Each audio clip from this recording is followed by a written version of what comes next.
Salve, seja bem-vindo. Nós estamos falando dos estúdios da Jovem Pan aqui no Planalto Central do país, Brasília. E vamos falar de política. Você sabe que a política mexe com a sua vida, o futuro do seu filho, da escola, a casa que você mora. E nós temos esta obrigação de levar as entranhas do poder até você, para que você tenha a sua ideia. Hoje, o cabo Gilberto Silva, o deputado do PL da Paraíba, está aqui para uma conversa muito boa. Acompanhe porque vai ser bom papo por aqui. Deputado, muito obrigado por estar aqui nos estúdios da Jovem Pan.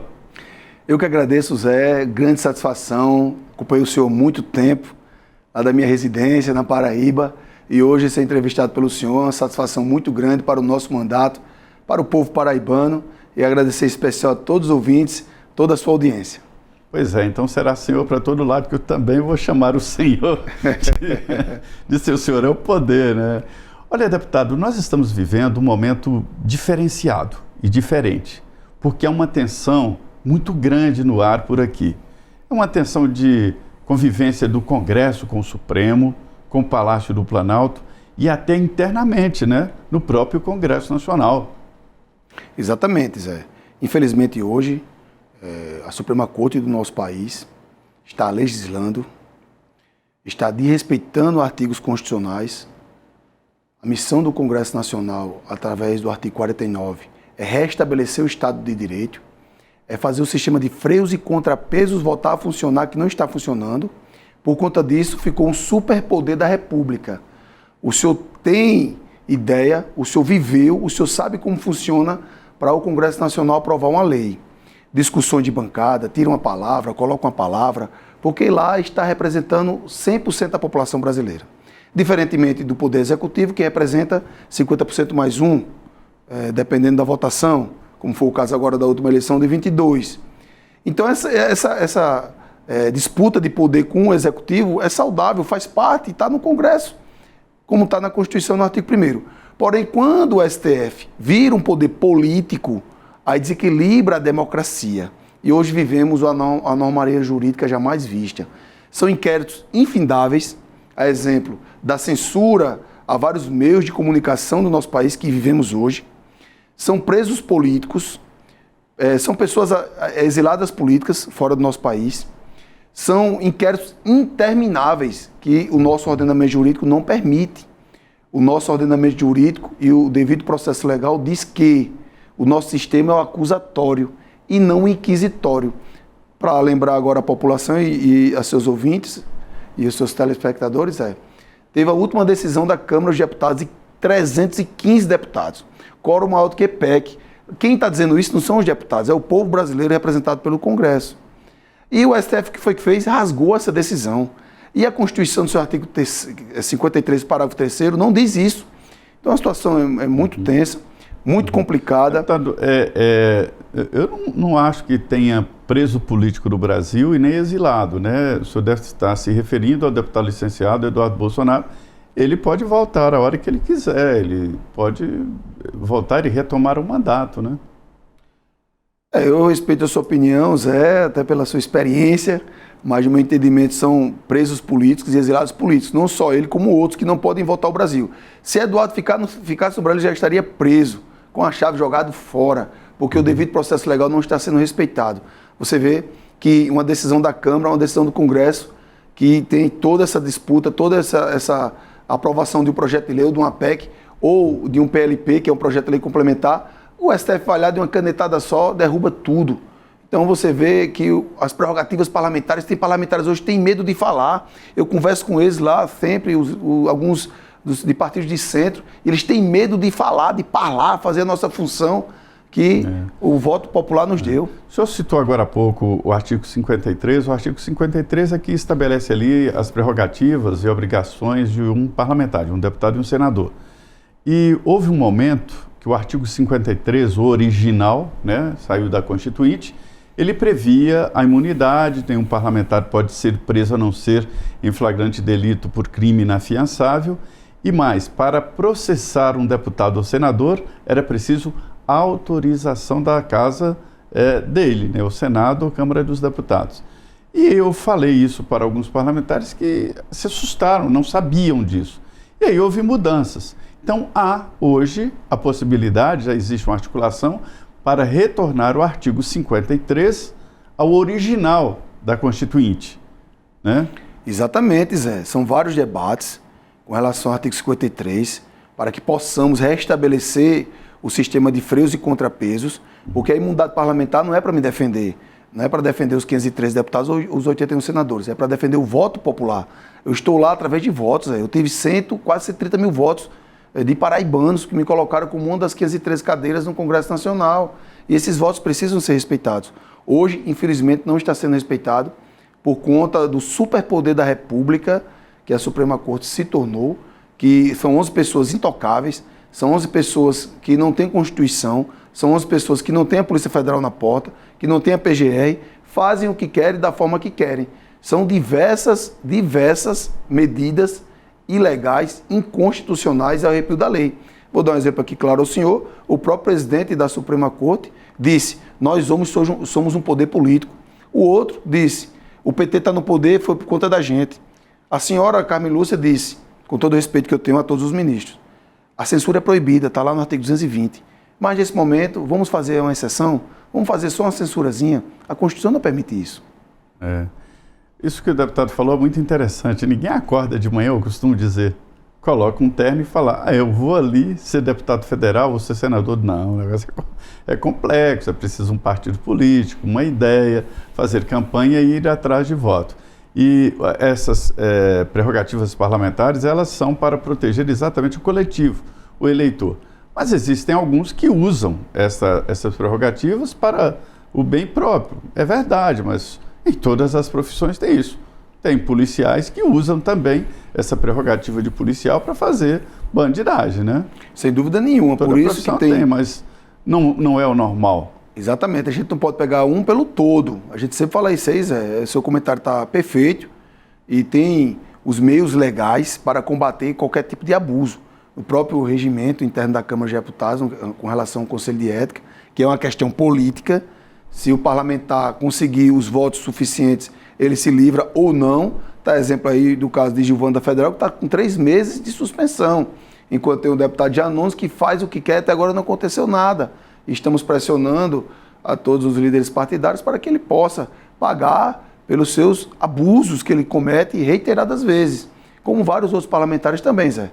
E os policiais, como o senhor bem falou, tem as corregedorias, tem o devido processo legal.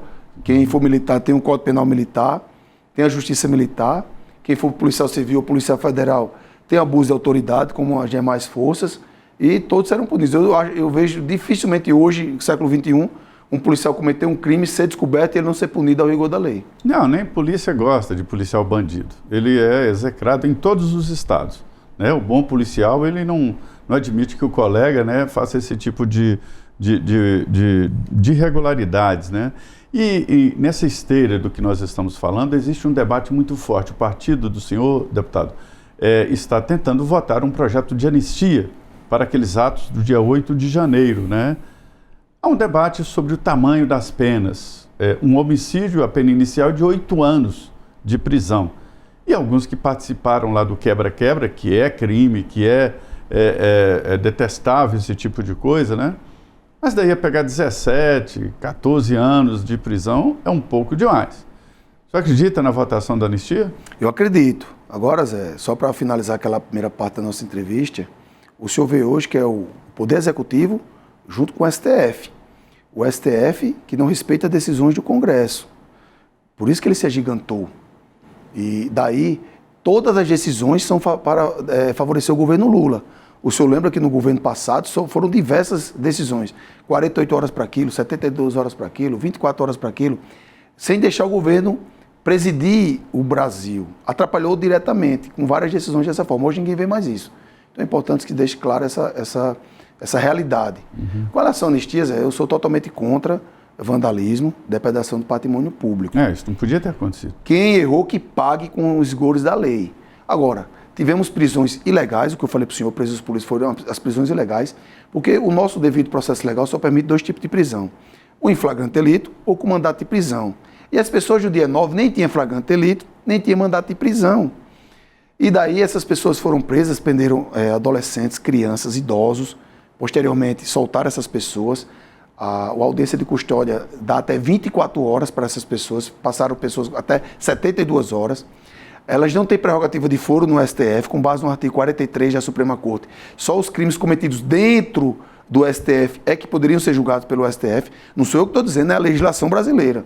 Então daí já é um inquérito nulo de pleno direito, porque ele começou errado. Porém, essas pessoas estão sendo punidas com 14 anos de cadeia. Você vê aquela mulher que a única prova que tem contra ela, que ela pichou a estátua da justiça lá de frente ao STF, com a frase do próprio ministro que disse: perdeu o mané. O mesmo ministro que estava fazendo lobby dentro do Congresso Nacional contra o voto impresso auditável. O mesmo ministro que disse: eleição não se ganha, eleição se toma. O microfone está ligado. Então são esses detalhes, quando a gente expõe, fica frágil os argumentos que eles utilizam. No caso da Débora ali, ela está sendo condenada em 5 crimes, né? Ela confessou que esteve na frente dos quartéis e tal, só para explicar, não é 14 anos, porque ela passou batom na Thames, né, que é aquela deusa da justiça que fica em frente ao Supremo Tribunal Federal. Mas é um conjunto, né? E é aí que mora o grande debate, que talvez é o Supremo que tenha que resolver isso. Mas venhamos e convenhamos, esses 5 crimes, essas pessoas não cometeram esses crimes. As pessoas que estavam lá, foi depredação. Alguns deputados são até redundantes. Golpe de Estado e abolição violenta do Estado democrático. Quer dizer, são concorrentes. Deterioração do patrimônio público e destruição do patrimônio histórico. Quer dizer, são parecidos ou a mesma coisa.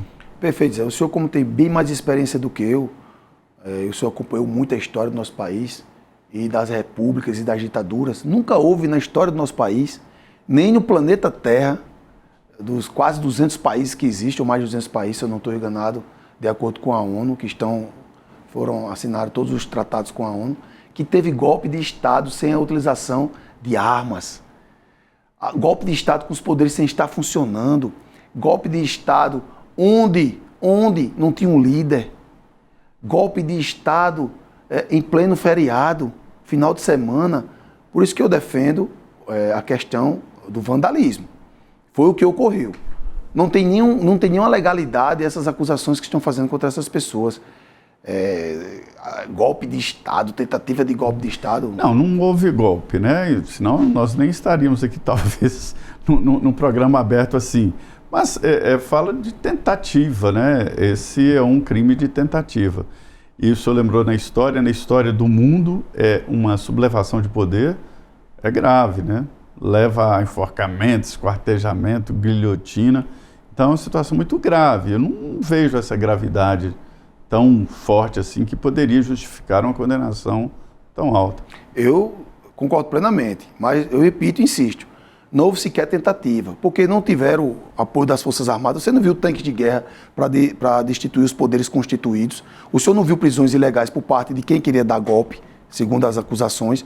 Não tinha. Então, a peça é muito frágil. Você vê que os quides pretos, que são as forças especiais do Exército, não deu o golpe de Estado porque não pegou um táxi.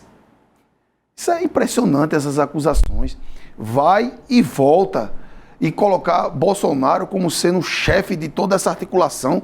Bolsonaro estava nos Estados Unidos, ele não quis passar a faixa, eu no lugar dele também não passaria, por conta do que ocorreu durante as eleições. Eu respondo 5 inquéritos no Supremo Tribunal Federal. Meu tweet foi banido, depois voltaram, porque eu fiz essas acusações que Lula está fazendo agora. Quais os inquéritos?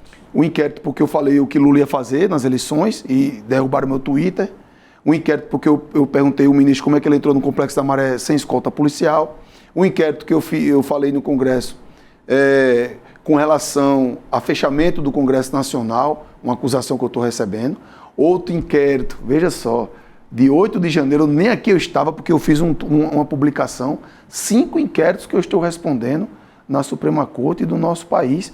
E um que eu fui indiciado porque eu falei de um delegado da Polícia Federal que infelizmente cometeu vários abusos o caso de Felipe Martins, que deu entrada nos Estados Unidos, quando ele não estava nos Estados Unidos. Quem foi que fraudou essa entrada? No caso das vacinas, que foi arquivado. No caso das joias, que também foi arquivado, que colocaram um valor superior ao que era. Então, Zé, a gente está observando aí várias decisões ilegais, vários inquéritos ilegais. Cadê as imagens lá do aeroporto de Roma, que até hoje, se aquela família era a culpada, por que essas imagens não apareceram até hoje, Zé? Deputado, a gente vem falando aqui dessa tensão política, mas a gente tem que admitir que o Congresso Nacional tomou uma nova roupagem, né? O Congresso está mais poderoso, tem 50 bilhões de reais, as emendas parlamentares se transformaram no grande poder, mas não é só isso. Os deputados e senadores têm poder político, estão aprovando mais projetos, houve uma inversão. Antes, 80% dos projetos aprovados do Congresso eram de autoria do Executivo. Hoje, 70%, só 30% do Executivo e 70% dos deputados e senadores. O que é normal, voltou à normalidade, né? O Congresso está mais poderoso, né? Em tese sim, por conta desse poder das emendas. Para dar um exemplo ao senhor, até 2015 os deputados não tinham emendas. Hoje, eu sendo da oposição, eu tenho direito a 38 milhões de emendas individuais, 37, quase 38, mais as emendas de bancada, que divide pelos 15 parlamentares na Paraíba, e assim divide por cada bancada das 27 federações. Então eu posso chegar no hospital e falar o que o hospital precisa, e coloco nas minhas emendas. Eu posso mandar para a Segurança Pública, como eu mandei a metade das minhas emendas de bancada, para melhorar as condições de trabalho dos policiais. Então, sem dúvida nenhuma, isso foi um método eficiente, porque o deputado federal e o senador sabem mais da necessidade do seu estado do que o presidente da República. Isso eu não tenho dúvida que foi um avanço. Porém, eu volto à nossa primeira fala da nossa conversa aqui, Zé, com o avanço do STF às prerrogativas parlamentares, ao Congresso Nacional e ao próprio Executivo até no governo passado, eles se tornaram o superpoder. Então hoje quem manda no Brasil de fato, infelizmente, por conta da omissão do Congresso Nacional, não temos maioria suficiente para restabelecer o Estado de Direito, é o Supremo Tribunal Federal. Eles legislam, eles executam o orçamento, você vê que ele está executando agora o orçamento. Você não pode gastar nisso, você pode gastar nisso. Todas as decisões com base para ajudar o governo atual. Pois é, existem algumas lacunas, né? O Congresso peca por não regulamentar. Por exemplo, as plataformas digitais. O Supremo intervém e define parâmetros porque o Congresso Nacional não votou um projeto para definir ali até onde é o poder de o dono de uma empresa, de uma mídia social, né? Perfeito, Zé. Eu concordo com o senhor 100%. Porém, a Constituição não dá esse poder ao STF. Dá o Congresso Nacional, o Legislativo. Isso. E quando o Legislativo não legisla, também está legislando, porque ele está ouvindo. É uma decisão, né? Uma decisão de legislar. De não regulamentar. De não regulamentar, que eu não vejo como regulamentação, eu vejo como censura, no meu entendimento. É o que o governo quer fazer para beneficiar de alguns setores da comunicação tradicional do nosso país. Então isso é muito grave. O senhor vê as declarações do presidente da República lá na ditadura chinesa, porque na China é uma ditadura, apesar de ser a segunda maior economia do planeta, mas ela é uma ditadura, ela não tem eleições. O senhor vê as declarações gravíssimas do presidente da República falando que queria trazer uma pessoa do governo chinês para dentro do Brasil para censurar as redes sociais. Então isso é muito grave, Zé. Trazer um estrangeiro de uma ditadura para ajudar... Para ensinar a censura nas redes sociais. Mas por que eles querem censurar as redes sociais? Não tem nada a ver com relação a fake news, porque isso, se eu cometer um crime contra o senhor, Zé, o senhor procura os meus legais. Eu vou responder por calúnia e difamação e pagar. Mas pelo menos a identificação de quem usa, eu acho que deveria definir, né? Mas já tem identificação hoje, se você cometer... Nada. Ninguém pode... Se fizer isso aí, as contas são, quando é denunciado, são derrubadas. Já fizeram 3 perfis falsos com o meu nome e eu denunciei e a plataforma derrubou no Facebook, no Instagram. Então, no meu entendimento, o que eles querem fazer, Zé, para ser bem objetivo, eles querem censurar as redes sociais para deter o monopólio da informação e continuar faltando com a verdade do jeito que estão. O senhor vê que o Brasil hoje está um caos fiscal, o governo gasta mais do que arrecada. Eu estava no Congresso Nacional quando aprovaram o arcabouço fiscal e quebraram a regra de teto de gastos na PEC da transição, a PEC bonito o nome, mas o senhor viu o que aconteceu. Hoje eles não estão cumprindo o arcabouço fiscal. E quem está sendo prejudicado com isso? A população brasileira. Pois é, outro problema, um problema grave, né? A previsão do próprio governo é de que a partir de 2027, ou seja, o próximo presidente da República, seja ele quem for, vai enfrentar um orçamento colapsado. As despesas cresceram tanto que a arrecadação não dá para pagar, né? Essa é a realidade. É uma crise fiscal muito forte. E aí entraria a reforma administrativa, né? Precisamos fazer a reforma administrativa, precisamos fazer a reforma ministerial. Reduzir o tamanho do Estado. Reduzir urgentemente os super salários. Não tem como você justificar uma pessoa ganhar 400 mil por mês, amigo. O teto é muito claro. É 46 mil reais, que é o teto do salário do ministro do STF. Nenhum brasileiro pode ganhar mais do que isso, 49. Zé. Não, é 46. Não chegou a 49 ainda, não. É 46 hoje. É o mesmo salário que eu tenho, que o senador tem. Então você vê, Zé, que isso aí está errado. Não pode. A gente não tem como sustentar 40 ministérios, o governo gasta muito mal. A fuga de capital aqui é enorme no nosso país. Eu não sou formado em economia, eu sou formado em direito, mas a gente tem uma noção básica de economia. O desequilíbrio fiscal do nosso país é assustador. Você não pode gastar mais do que ganha. Se eu ganho 10 mil reais por mês, eu não tenho como gastar 20 e colocar essa bola de neve lá para frente. Foi o que aconteceu com o governo Dilma, com o governo Lula 1 e 2, e a bomba fiscal caiu no colo de Dilma, por isso que ela foi impeachmentada, por conta das pedaladas fiscais. E o Congresso Nacional erra muito porque dá cheque em branco ao governo. E eu alertei em 2023, nessa legislatura, aos parlamentares que eram relatores dessas bombas fiscais, que estaríamos dando um cheque em branco ao governo Lula, que iríamos pagar um altíssimo preço. E agora estamos pagando. Com o ministro da Fazenda, conhecido popularmente da população brasileira como Taxade, acusando o Congresso de ser o responsável pela bomba fiscal do país. E aí, mais uma vez, eu tive certo. Hoje eu estava conversando com um relator, que eu não vou expor o deputado aqui. Eu disse, olha, está vendo aí o que eu lhe falei? E ele lá, cabeça baixa, realmente, você tem razão. Deputado, o senhor tem o nome cabo no nome parlamentar, né? Muitos retiram, o sargento e tal estão retirando. O senhor vai manter o nome cabo, Gilberto? Sem dúvida nenhuma. Eu sou filho, Zé, de um soldado da Polícia Militar e de uma professora lá na Paraíba. A minha infância foi muito dura. A gente só não faltou alimentos, mas foi muito dura. Morando num quartinho de aluguel na cidade natal que morávamos lá em Santa Rita, posteriormente uma casa de conjunto, no maior bairro do estado da Paraíba. E foi com muita dificuldade. Eu tinha um sonho muito grande de ser policial por conta do meu pai. Consegui passar no concurso público. Foram 30 mil pessoas disputando 1.000 vagas. Naquele momento, em 2002, já tinha que ter nível superior, segundo grau, habilitação. Para você ter ideia, eu carregava frete na feirinha lá do bairro. Eu trabalhava fazendo vassoura, servente de pedreiro. E eu tive o maior orgulho de ser policial para seguir a carreira do meu pai. E lá, na carreira policial, eu tive conhecimento com as associações representativas, já ouvindo as histórias de meu pai, e decidi defender a instituição. Tive também a oportunidade de fazer um curso de Direito, pós-graduação em Segurança Pública. A gente sabe o que precisa ser feito para a segurança pública avançar, e por conta disso eu jamais iria tirar o nome de cabo, porque é um orgulho que eu tenho muito grande. E a segurança pública acabou sendo um tema, surpreendentemente, um tema muito importante, inclusive nas eleições municipais, né? Isso ficou muito claro. E aí o governo pega essa bandeira e manda ao Congresso a PEC da segurança pública, né? Para ser votada. Eu acho que tem que votar alguma coisa, não exatamente aquele texto que foi enviado por Ricardo Lewandowski. Veja, não é porque eu sou de oposição, mas todos que têm especialidade em segurança pública sabem que essa PEC não vai resolver nada. Mas precisamos votar algo, eu concordo com o senhor 100%.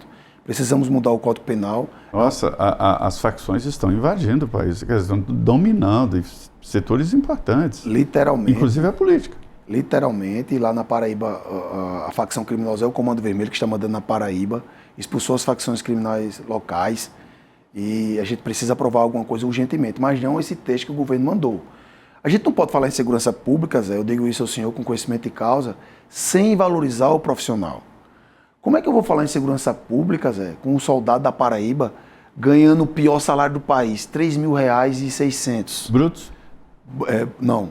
O salário bruto, salário, né? Ele tem as gratificações, se ele tirar extra, se ele for motorista, aí tem um valor a mais. Mas como é que eu vou falar de segurança pública, um policial trabalhando em péssimas condições, como eu mostro reiteradas vezes, com o governo lá da Paraíba que não vê a segurança pública dessa forma. Como eu vou falar de segurança pública, Zé, com 2 policiais e uma viatura para dar atenção a 14 cidades, para dar atenção a 100 mil habitantes. Então a gente não tem como falar de segurança pública dessa forma. Então a gente tem que resolver esses problemas básicos para podermos avançarmos. O senhor foi muito pontual com relação às eleições de 24, onde os prefeitos falaram da segurança pública e hoje, em todas as pesquisas, colocam a segurança pública em primeiro lugar porque ninguém aguenta mais, da forma que está. Nem o próprio governo está vendo, mas ele, como sempre, não assume a responsabilidade e terceiriza a responsabilidade para os governadores, ocupando outros governos. Vale lembrar também, Zé, que já temos quase 20 anos de governo de PT, desde janeiro de 2023, com a interrupção em 2016 e a volta agora em 2023. São quase 20 anos de governo PT. E essa culpa toda eu atribuo ao PT, às suas políticas. Você vê como... Mas não seriam os governadores os responsáveis ali pela segurança pública? Você vê que há diferença entre estados e violência, né? Sem dúvida nenhuma. Você pode observar que as piores taxas são governadas pelos aliados de Lula, PT e PSB, governadores do Nordeste. Governadores do Nordeste, eu sou da Paraíba, eu sei o que eu estou falando. Como as facções tomaram conta do Norte e do Nordeste, hein? Tomaram literalmente. Mas por quê? O que houve? A fragilidade do governo, é o que eu lhe falei anteriormente. Como é que eu vou colocar dois policiais para tomar conta de 100 mil habitantes, 2 policiais para tomar conta de 14 cidades? É uma guerra avisada. E os presídios? E os presídios, todos superlotados. Lá na Paraíba não tem nenhum presídio federal, já era para ter, cada estado brasileiro para ter um presídio federal, para que combatermos as pessoas que fazem as lideranças e ficarem lá, ficarem presos de fato. Temos um problema muito grave hoje com relação à nossa legislação, que a pessoa é presa por diversas vezes, criminosos de altíssima periculosidade são postos para fora, inclusive devolvendo seus bens. Então a gente precisa fazer uma reformulação. Como é que é essa relação da polícia com as facções? Quer dizer, a polícia sabe das facções, como é que é? A polícia enfrenta as facções quando dá para enfrentar. Aí, às vezes, não enfrenta porque, é como Mas eu falei, sabe como elas funcionam? Sabe como ela funciona, temos inteligência para isso. O que falta é o poder do Estado voltar a funcionar. Você vê o caso do Rio de Janeiro, é o pior estado que tem com relação à segurança pública é o estado do Rio de Janeiro. Depois são os estados do Nordeste, porque lá o crime literalmente tomou conta. Aí você eu ouvi um governador do Pará, Helder Barbalho, dizendo que lá o Rio de Janeiro exporta criminalidade, criminosos, que as ordens saem de lá, é mais ou menos isso, hein? Sem dúvida nenhuma. Você veja o que avançou nesse período, que a decisão do Supremo Tribunal Federal engessou as polícias.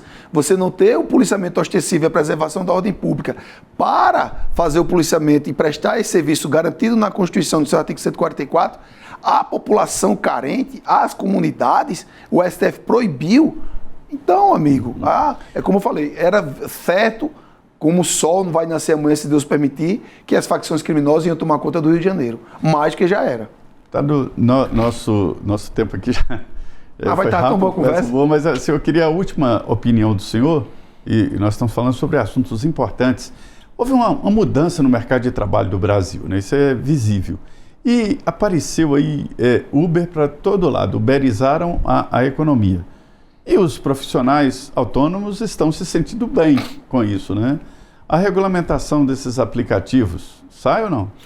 Se depender do Congresso Nacional, sai sim, mas nós jamais iríamos fazer como o governo fez.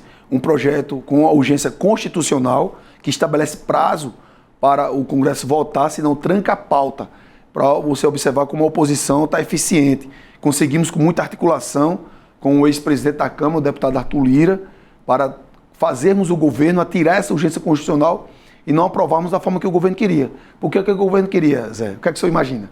Arrecadar com o seu ministro taxado. Então conseguimos tirar de pauta e estamos debatendo com as categorias. Os motoristas querem, né, essa regulamentação? Alguns querem, outros não. A gente entende e respeita, mas precisamos fazer a regulamentação da forma correta, justa para o cliente e para quem trabalha, quem acorda cedo. Quando eu vou para Brasília, quando eu vou para São Paulo, eu pego Uber. Quando eu vou em outros estados, eu pego Uber, pego táxi e eu sei das dificuldades desse setor. E isso eu acho que a tendência é deixar como está, né? O autônomo, dono do seu horário, dono do dia que quer fazer Uber. Isso aí eu particularmente não abro mão, porque isso aí... E a garantia? Tem alguma? O senhor defende alguma garantia para o motorista? Estamos defendendo garantias através desse PL, para que os motoristas tenham garantias não trabalhistas, porque a empresa é fora daqui. Se porventura aparecer uma empresa estatal que tenha esse domínio, aí terão garantias trabalhistas. Mas, Zé, você vê que essas pessoas estão trabalhando, são pessoas decentes, a grande maioria. Eles dizem que são empresas de tecnologia, não são exatamente de transporte. Exatamente. Essas pessoas, elas dominam o seu horário. Então, se eles querem ganhar mais, eles trabalham mais. Então, essa iniciativa do livre comércio que eu defendo, da privatização do setor privado, é o que eu acho que funciona. Então, eu vou defender nesse tema. Porém, já tem deputados que querem estatizar, já tem deputados que querem regulamentar só pensando em arrecadar. Eu já tenho outra visão e eu espero que minha tese saia vencedora nesse momento. Muito bem, foi uma conversa muito boa aqui. E olha, a gente tem que falar exatamente de como funcionam as coisas por aqui no Planalto Central. Queria agradecer muito, deputado, e a você que nos acompanhou aqui.